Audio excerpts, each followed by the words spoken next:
We here with the one and only Tom Pelissero here at NFL opening night for the Super Bowl. Tom, how you feeling? I'm doing great, man. I'm already exhausted. I've been in the building for like 8 hours, but it's fun. The Bears just started a new era of Ben Johnson. Tell me how you feel like this is going to translate and kind of take Caleb Williams to that next level. Well, that's the goal. That's why the Bears were aggressive. That's why the Bears went outside their comfort zone in terms of how aggressive they were to bring him in. I mean, you go back through Bears history, I'm pretty sure they haven't hired a head coach, much less given them this type of money, without ever having him in Hallis Hall. So this was a different type of an era, but what they really set out to do was get somebody who was going to unlock Caleb Williams. That wasn't the whole goal, but that was definitely part of it. Somebody's going to hold him accountable and coach him hard.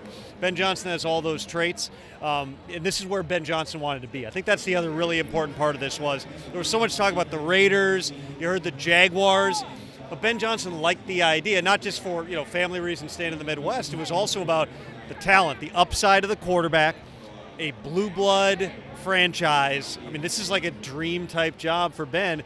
I think, he's put together a staff that makes a ton of sense. Guys like Dennis Allen, who, I'll get out of the way. Oh, good. Guys like Dennis Allen who have, been coaches highly respected for so long. It's always cool when a first-time head coach can get people because he knew that they were tough to play against.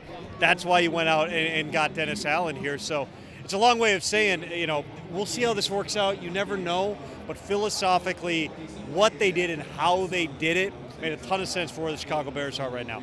Bears fans were really antsy about the whole process of trying to get Ben Johnson. What kind of surprised you, if anything, about how the front office of Ryan Poles, George McCaskey, and Kevin Warren went about this whole situation? Well, I think that, again, I understand there was probably some frustration when why are they interviewing 20 different people or whatever the number was, why is it taking so long? But part of that was strategic because they knew Ben Johnson. You can go back through and see what I was saying all the way through December. I believed, based on what I knew, that was always the number one guy. Well, you couldn't hire him. He was in the playoffs. Even if they had won that game that they lost to Washington, they still would have been able to do the second interview with him that following week. Once the Lions lost, it very much became, hey, there's not time to do this. There's not time to, hey, he's got to come in. We have to do it. This is how the Bears have always done it. It was, listen, he's got an offer from the Raiders. If you want him, you got to make him an offer.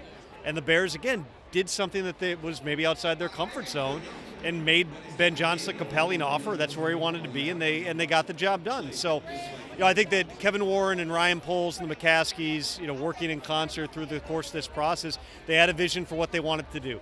And the biggest thing I think too was resources were not going to stop them from getting the best possible person. I've known Kevin Warren a long time.